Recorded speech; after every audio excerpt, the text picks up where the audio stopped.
Hello friends, welcome to my YouTube channel.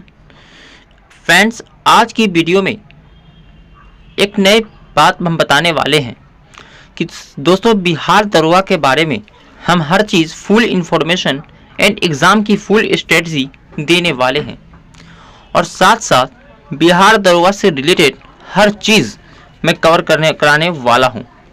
तो दोस्तों बने रहिए वीडियो में। कैसे क्या इसका एग्ज़ाम प्रोसेस, एग्ज़ाम से लेकर के एग्ज़ाम पैटर्न से लेकर के सिलेबस से लेकर के फुल स्ट्रेटजी तक कैसे बिहार दरोगा की बात करते हैं। इसमें तो जो आता है, यानी इस एग्ज़ाम के बाद इसमें जो पद रहता है वो बिहार में दरोगा के लिए पद है। बिहार में दरोगा बन सकते हैं, उसी के लिए पद आता है। इसकी वैकेंसी प्रत्येक साल निकलती है। दोस्तों एज की बात करते हैं तो न्यूनतम एज जो है वो 20 साल है। मिनिमम जो है वो समझ लीजिए कि 28 है जनरल के लिए, लेकिन वो कैटेगरी वाइज उसका चेंज होता ही रहता है। दोस्तों एज और पद की बात समझ गए। उसके बाद आइए दोस्तों, मेन मुद्दा जो रहा बिहार दरोगा के लिए वो रहा इसकी एलिजिबिलिटी क्या होना चाहिए, क्वालिफिकेशन क्या होना चाहिए। तो दोस्तों इसकी जो क्वालिफिकेशन है वो किसी भी यूनिवर्सिटी से आप ग्रेजुएशन की डिग्री यानी स्नातक की डिग्री आपको प्राप्त होना चाहिए, चाहे वो बीए हो, बीएससी हो, बीकॉम हो, बीटेक हो, अदरवाइज कुछ भी हो, आपको होना चाहिए स्नातक की डिग्री और न्यूनतम ईयर 20 साल हो, तब आप बिहार दरोगा के एग्ज़ाम के लिए एलिजिबल हो जाते हैं। दोस्तों इस एग्ज़ाम का मोड जो रहता है वो रहता है ऑफलाइन मोड होता है, यानी OMR बेस रहता है। ऑफलाइन मोड पर एग्ज़ाम लिया जाता है। एग्ज़ाम पैटर्न की बात करते हैं साथियों। इसका जो एग्ज़ाम पैटर्न है वो PT प्लस मेंस है, यानी PT में अगर हम बात करते हैं तो यह आपका 200 मार्क का होता है PT एग्ज़ाम, यानी 100 क्वेश्चन पूछे जाते हैं, जो एक क्वेश्चन 200 नंबर का रहता है। बात करते हैं दोस्तों इसी में से निगेटिव मार्किंग कितना होती है, तो वो नहीं के बराबर, या यूँ कहो कि निगेटिव मार्किंग तो होती है, ज़रूर होती है। कितना का होता है तो मतलब 1/10, यानी आप 10 गलती करिएगा ना, उसके बाद आपको एक क्वेश्चन के लिए गलती किया जाएगा। दोस्तों यही रहता है निगेटिव मार्किंग। अब बात करते हैं एग्ज़ाम पैटर्न, समझ गए।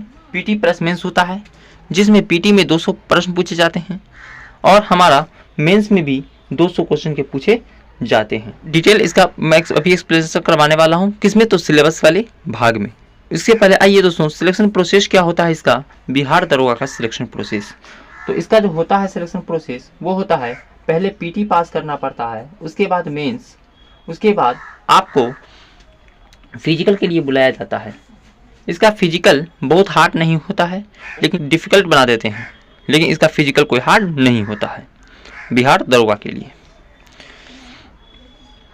फिजिकल जो है उसके बाद होता है हमारा डॉक्यूमेंट वेरिफिकेशन, उसके बाद हमारा मेरिट बनता है, तब आपका सिलेक्शन हो जाता है। इसलिए यहाँ पर डॉक्यूमेंट वेरिफिकेशन लास्ट में करता है, उसके बाद मेरिट बनता है, तब आपका सिलेक्शन होता है। दोस्तों सिलेबस के ऊपर अभी हम लास्ट में आएंगे, उससे पहले क्वालिफाई की बात कर लेते हैं। 200 नंबर की जब एग्ज़ाम होती है तो क्वालिफाई कितना का होता है, यानी 30% क्वालिफाई के लिए इनफ है। लेकिन दोस्तों मेरिट मेंस के एग्ज़ाम जो होती है उसी से मेरिट बनता है। उसके बाद आइए स्ट्रेटजी भी हम देने वाले हैं। उससे पहले आप सिलेबस समझिए, बिहार दरोगा की सिलेबस कैसे क्या रहती है। चलिए नेक्स्ट स्लाइड में तो आ गए हम PT के सिलेबस पर। तो PT का सिलेबस जो है वो देखिए, जैसे PT में हमारा टोटल 4 सब्जेक्ट है। PT में टोटल 100 क्वेश्चन पूछे जाते हैं, जो टोटल 200 मार्क का होता है। इसमें साथियों कौन कौन सब्जेक्ट होते हैं देखिए, जैसे बात करते हैं पहला GK के बारे में। GK मतलब वही दोस्तों हिस्ट्री, ज्योग्राफी, जैसे हिस्ट्री हो गया, ज्योग्राफी हो गया, पॉलिटी हो गया और उसके बाद इकोनॉमिक्स हो गया। ये चारों सब्जेक्ट मिला करके आपका 40 नंबर आता है। उसके बाद बात करते हैं दोस्तों दूसरा सब्जेक्ट का, जो GS रहता है। साथ ही GS में जैसे कि जनरल साइंस हो गया, मतलब जो फिजिक्स आया, केमिस्ट्री या बायो ये सब मिला करके रहता है, वो टोटल रहता है दोस्तों समझिए एक तरह से 30 से 35 क्वेश्चन जरूर आते हैं जीएस में भी। उसके बाद तीसरा सब्जेक्ट रहता है करेंट अफेयर्स से। करेंट अफेयर्स से 20-22 क्वेश्चन आते हैं। और चौथा सब्जेक्ट है मैथ। मैथ जो है ना, इसका मैथ का ज़्यादा वेटेज नहीं रहता है, ये कुल समझिए तो 5 नंबर का बहुत पूछ लिया, वरना ये बहुत अच्छा नहीं पूछता।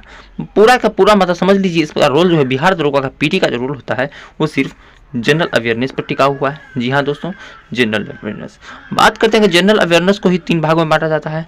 पहला भाग में बांटा जाता है जनरल साइंस में जीएस के रूप में, जीके जीएस के रूप में। दूसरा बांटा जाता है करंट अफेयर्स में। तीसरा स्ट्रेटेजी के बारे में। तो ये तीनों रोल आता है, इससे बाहर नहीं आता जनरल अवेयरनेस से। और इसके बाद पीटी जब आप 30% से क्वालिफाई कर जाते हो ना, जब 30% से क्वालिफाई कर जाते हो पीटी में, उसके बाद आपको किस चीज़ के लिए बुलाया जाता है? मेंस के लिए, जो आपका मेन एग्जाम मेंस ही रहता है। इसमें मेंस पर ही मेरिट बनती है। तो आइए दोस्तों मेंस का भी हम आपको सिलेबस अभी मैं बताने वाला हूं। तो देखिए सिलेबस मेंस का।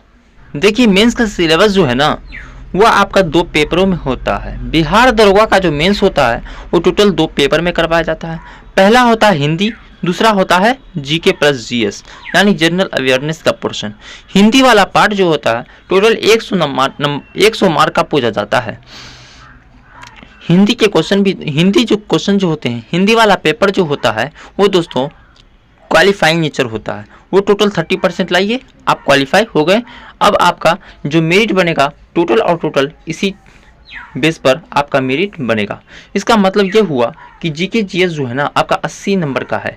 जी हाँ दोस्तों, यहाँ से लेकर के जैसे जीके जीएस की बात करते हैं, फिजिक्स हुआ, केमिस्ट्री हुआ, बायो हुआ, ये आपका जीएस का हो गया। जीके का हुआ हिस्ट्री, ज्योग्राफी, इकोनॉमिक्स, ये आपका हो गया जीके का पार्ट। तो दोनों मिलाकर के आपका 80 मार्क का पूछा जाता है। और दूसरा जो पूछा जाता है दूसरा सब्जेक्ट इसमें math plus reasoning, math reasoning मिलाकर के आपका 20 नंबर का आता है। तो ये दोस्तों टोटल 100 मार्क में आता है। इसको क्वालिफाई करने के लिए 30% तो है, लेकिन दोस्तों इसका कट ऑफ जिस लेवल में जाता है ये कट ऑफ पर निर्भर करता है और इसका कट ऑफ बहुत हाई भी जाता है। जी हाँ दोस्तों, आप सही सुन रहे हैं। इसलिए बिहार दरोगा का सिर्फ मेंस वाला जो पोर्शन है वही हार्ड होता है, जिसमें कट ऑफ बहुत हाई जाता है। उसी कट ऑफ पर मेरिट भी बनती है और तब आपका सिलेक्शन यानी फिजिकल के लिए बुलाया जाता है। जब फिजिकल के लिए बुलाया जाता है उसके बाद डॉक्यूमेंट वेरिफिकेशन आता है, तब आपका सिलेक्शन प्रोसेस पूरा होता है मेरिट बनकर के। जी हाँ दोस्तों, तो समझ गए बहुत आसान भाषा में, बहुत शॉर्ट वीडियो में आप समझ गए इसके सिलेबस के बारे में। अब आते हैं दोस्तों इसकी स्ट्रेटजी क्या होनी चाहिए बिहार दरोगा को एग्जाम को निकालने के लिए। तो दोस्तों बात करते हैं अगर फुल स्ट्रेटजी की, यानी तो जनरल अवेयरनेस पे चलिए हम आपको बतलाते हैं वीडियो में। दोस्तों स्ट्रेटजी के बारे में देखिए, आपको ना क्या करना है, सिर्फ और सिर्फ जनरल अवेयरनेस का पोर्शन ही आपको देखना है। यानी जनरल अवेयरनेस जितने कम समय में जितना अच्छा तैयारी हो सके वो चीज़ पकड़िए। जनरल अवेयरनेस की बात करते हैं दोस्तों तो इसको टोटल 3 भागों में विभाजित किया जाता है। पहला होता है जीके जीएस, जिसमें physics, chemistry, bio, history, geography, polity, economics. दूसरा आता है करंट अफेयर्स। करंट अफेयर्स का रोल जो है ना इस एग्जाम में बहुत ज़्यादा रहता है। और तीसरा बात करते हैं स्टैटिक जीके। दोस्तों स्टैटिक जीके वाला पार्ट, जैसे कि भारत में कौन क्या है, भारत में प्रथम क्या है, भारत में जैसे विटामिन डिजीज का नाम, ये सब जो है हमारा स्टैटिक यानी स्टैंडर्ड क्वेश्चन जो होता है उस पर भी ध्यान देना है। तो जनरल अवेयरनेस का पार्ट जितना अच्छा रहता है उतना ही इस एग्जाम में सिलेक्शन लेने का रास्ता जो है खुल जाता है। इसलिए दोस्तों बात यहाँ पे सबसे अच्छा होती है कि आप जनरल अवेयरनेस वाला पार्ट पर ज़रूर ध्यान दीजिए। तो कैसा लगा वीडियो दोस्तों? अगर ठीक इसी प्रकार और ऑथेंटिक खबर चाहिए, ऐसी वीडियो चाहते हैं तो हमारे चैनल को जरूर सब्सक्राइब करें और इस वीडियो को जरूर लाइक करें। जी हाँ दोस्तों, थैंक यू।